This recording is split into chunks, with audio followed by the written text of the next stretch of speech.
Hello, friends, and welcome to another episode of the This Is Gonna Hurt podcast with Jay Gordon Duncan. And if you're wondering why the J, the answer is I'm not a bagpipe player. And if that joke doesn't make any sense, I encourage you to check out episode 0, where I explain that joke, as well as the purpose of the This Is Gonna Hurt podcast, where I talk about faith, family, fitness, finances, and sometimes fun. Well, friends, thanks so much for coming back. It's great to see you. And you can see I'm gathered with friends again. Last week on this episode, I was joined by all my friends in the CACS community. It's a faith-based group of creatives.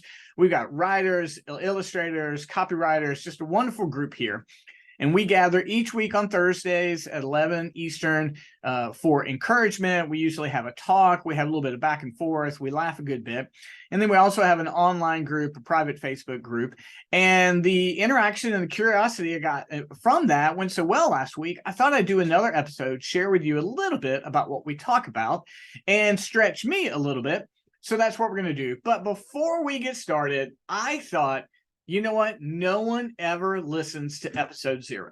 So I'm going to tell everybody why it's Jay Gordon Duncan and I'm not a bagpipe player, because some of you have never asked, some of you have. So here is the answer. The world's foremost bagpipe player in the entire world's name is Gordon Duncan. And so he's no longer with us. But if you go to Amazon, you type in Gordon Duncan, you don't find me first. You find his albums and other things. So when I first got started and I wanted to buy GordonDuncan.com and things like that, I couldn't get it because his estate owns all that. So I own JGordonDuncan.com, and the blog was that. So JGordonDuncan.com is what I had to be online. So when I say the podcast of Jay Gordon Duncan, why the J? I'm not a bagpipe player. That's the answer. I am not the world's foremost bagpipe player by any stretch of the imagination. So there's the answer to the question, why the J? And so my first name is John, which always confuses people. But when I get a phone call and someone says, can I speak to John? I know they're not my friend. I know they want money from me. So it clears out all the people who are spamming me really, really easily.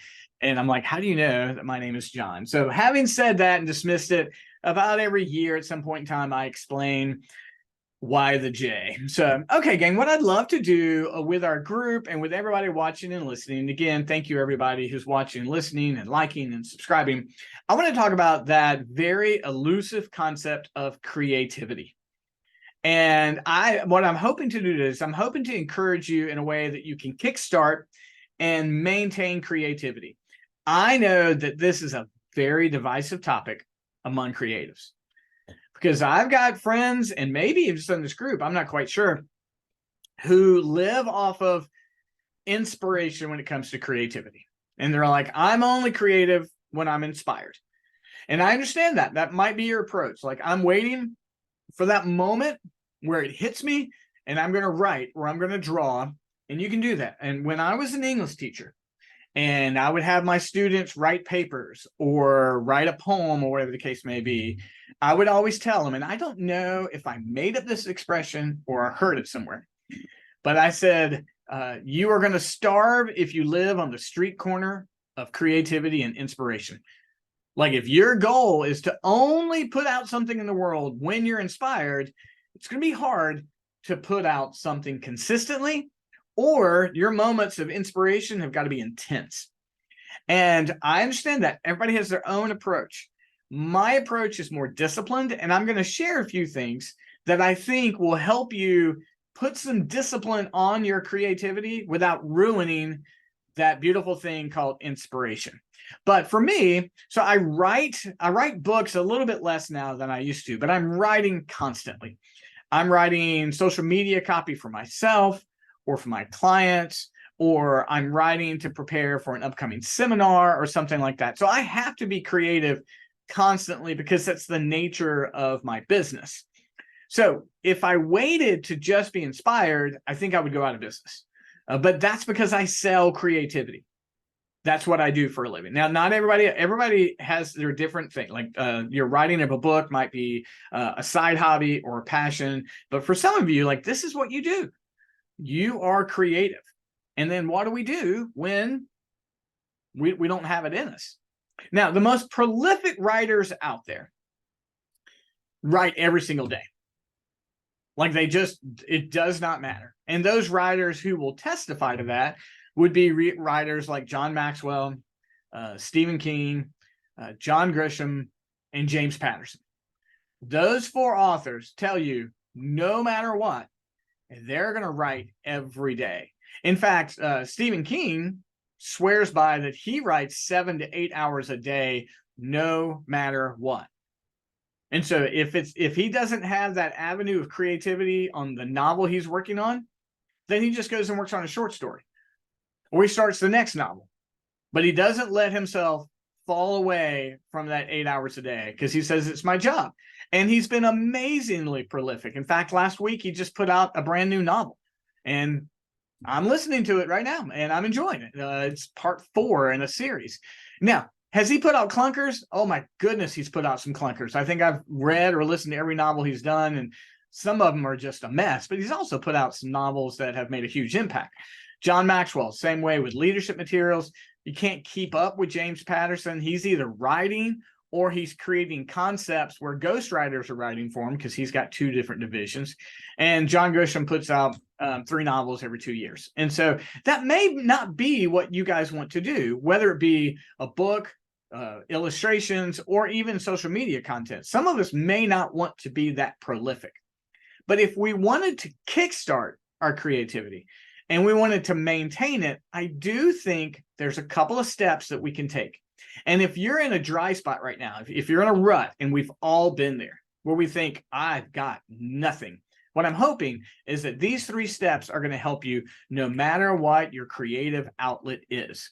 So let's just hop in. I'm going to give you the 3 steps to begin with, and then we're going to go dig into them. Okay. So here are the 3 steps that I use to maintain my creativity. And there are 3 steps that I think will help you to maintain yours. Okay. First of all, I want you to believe that what you're creating is worthwhile and will make an impact. I want you to believe that what you're creating is worthwhile and will make an impact. That's 1. I don't want to separate those 2. I want them to have the same thing. What you're creating is worthwhile and will make an impact. Number 1. Number 2, I want you to write with a target audience in mind. I want you to have a target audience in mind. We're going to go into details about what that means. But I want you to have an idea of who is actually going to be reading, watching, or consuming that thing you create. And then 3, I want you to practice being relentless. Practice being relentless. I'm taking a little note for myself here, guys. Practice being relentless. Now, let's jump into the first one.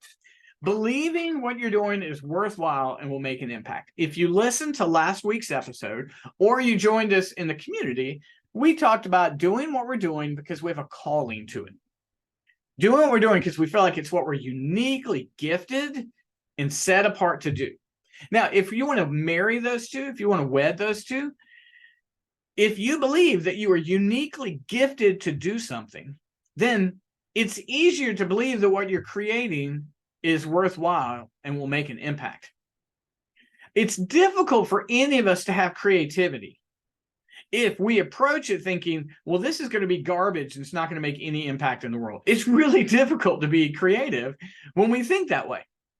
If we think, well, I've made this analogy many times and I will not bore you with running, but if I step to the starting line and I think this is going to go terrible, it's going to be a difficult race. It really is. And for any of us who've had children, if they were walking out the door and they're like, today's going to be terrible, we said, don't say that. That's what we would tell them. We're like, no, don't say. But then when we become adults, we forget that.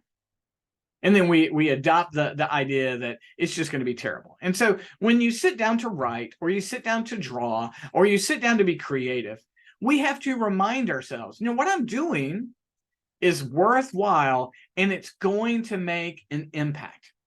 Now, how do we believe that?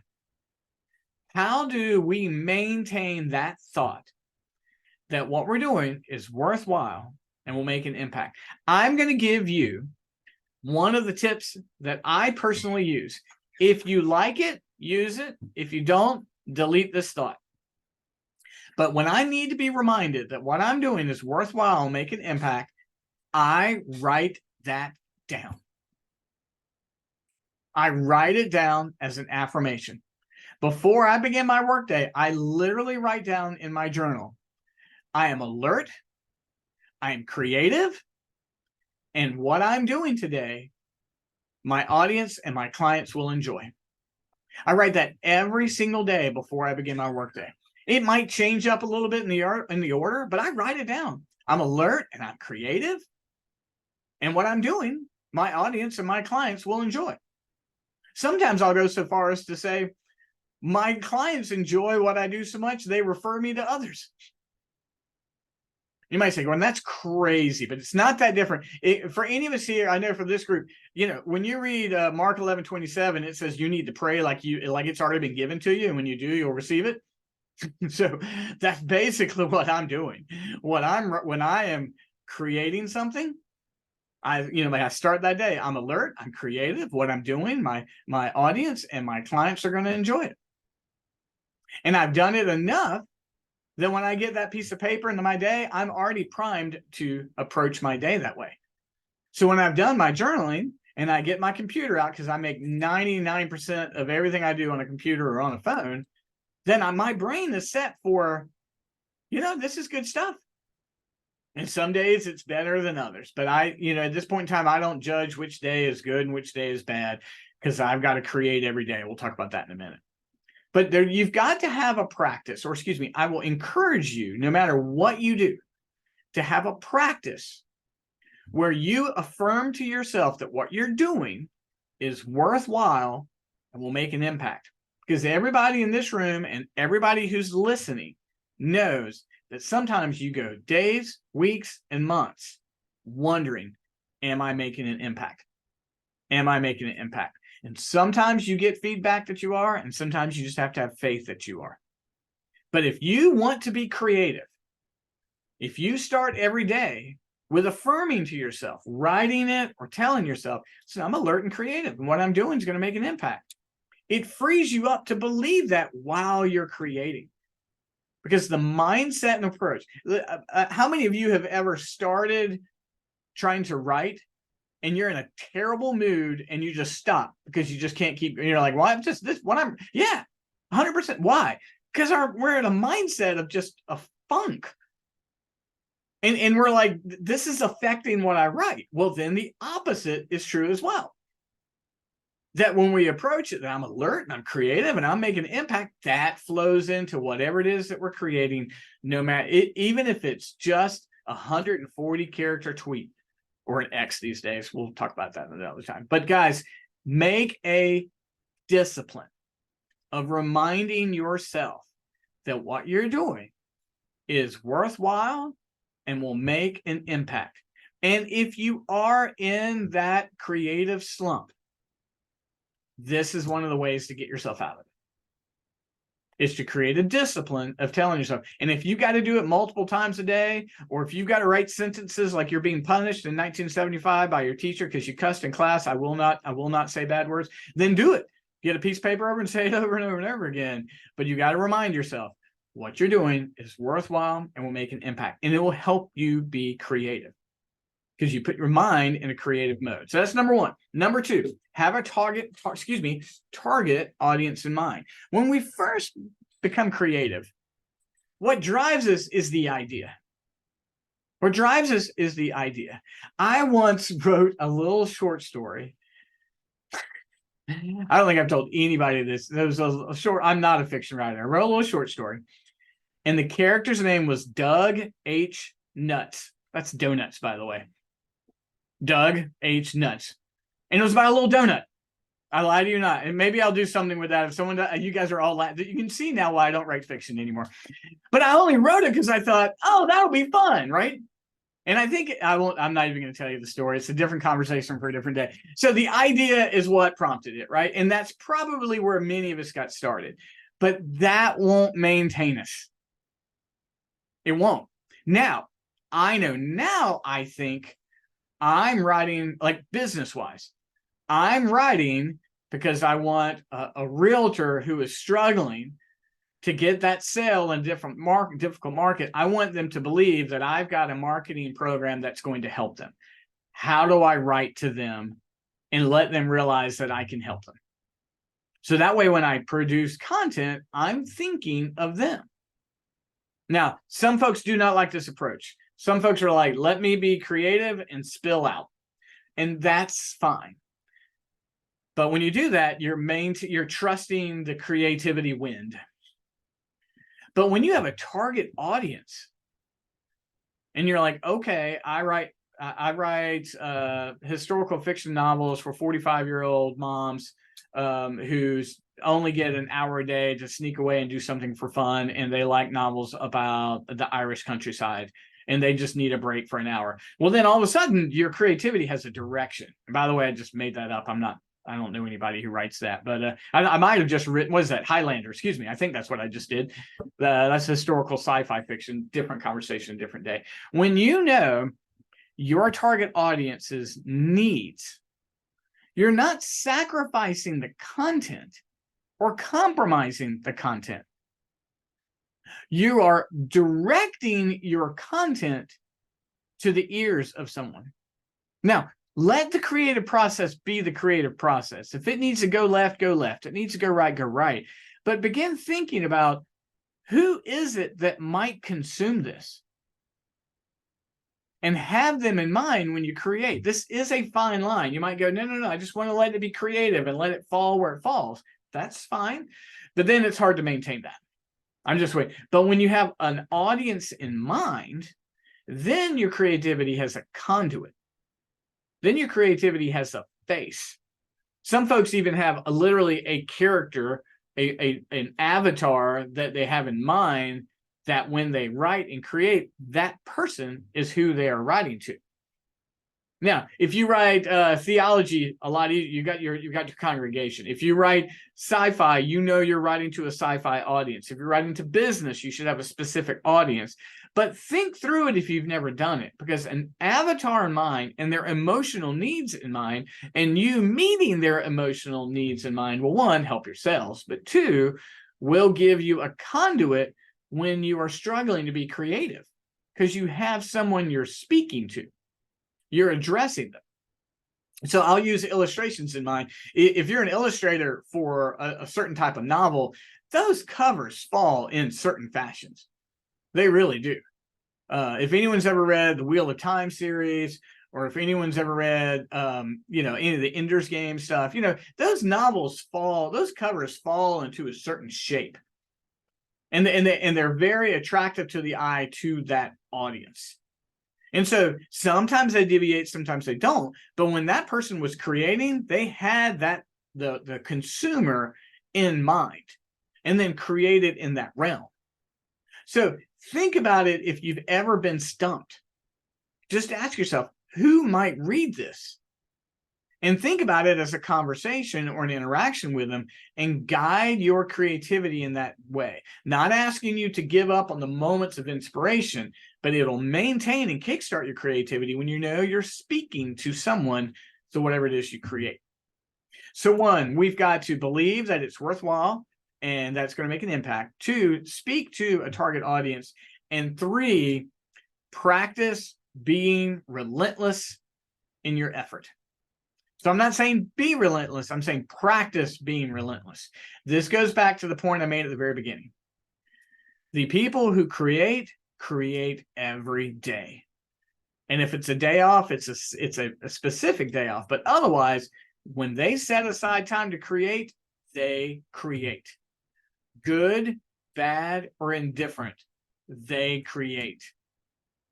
And then they go back and edit. And then they go back and then figure out what they can do with it. So let's say to our listeners who are in the business realm, and they're creating online social media content, and you're like, I have no idea what to say. Then just practice and create and create and create and create, and then choose from that. If you're an author, just write whatever comes out and goes back and edit. If you're struggling as an illustrator, illustrate, and then come back and edit it later. If you're a course creator, just create. And guys, what we'll learn is the disciplines when it's difficult will provide for it to be easier when it's easy. If we learn how to push through when it's difficult, we'll find that the conduit is open in a much bigger way when it's flowing. That discipline creates a larger conduit. If someone says to you, I don't know how you write that much, like in our group, anybody who's listening may not be able to see our group, but we have Nancy in our group. Nancy's constantly putting out books.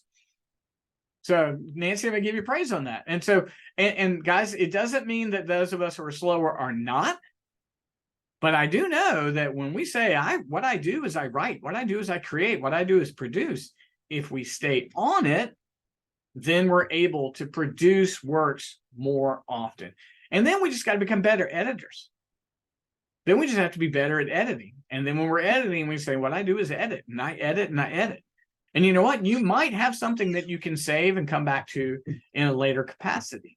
But whether you're producing for social media, producing for your marketing, producing for writing, producing for illustrating, producing for video content, if we make a point to practice being relentless, we'll have some really good stuff to choose from. Well, friends, that's my encouragement. Let me recap those three, that if you need to kickstart or maintain creativity, I'm going to offer these 3 points. One of them is I want you to believe what you're doing is worthwhile, will make an impact. And believe it. And if you need to write it down, write it down. Or if you need to have a spoken word you say to yourself, say it to it. But believe what you're doing is worthwhile. Believe it's going to make an impact. Secondly, I want you to write with a target audience in mind. Like, be specific. Know who you're writing to. Be as specific as you can. And then 3, I want you to practice being relentless in your effort. Just produce and create. You can always go back and edit and change it when necessary. And I hope what this does is, for some folks who are stuck right now, I hope it enables you to push forward. And for anybody who is already in a creative mode, I hope it just 10x's what you're already doing. Well, thanks, folks, for everybody for watching and listening. Again, thank you to the CACS community. Everybody watching, give a wave. If you're watching on YouTube, this is our great community. If you'd like to join us, I just want you to reach out to me anywhere. You can find me everywhere: Facebook, Instagram, LinkedIn, TikTok, Threads, Twitter. Just find me and say, I want to know about the CACS community. But as always, I'm thankful to see everyone here. I'm thankful for Shane Dale, who's in the production booth, who makes us look and sound better. And as always, I'll be back again next week. Guys, thanks so much, and I appreciate you tuning in, and we'll talk to you later. Bye-bye.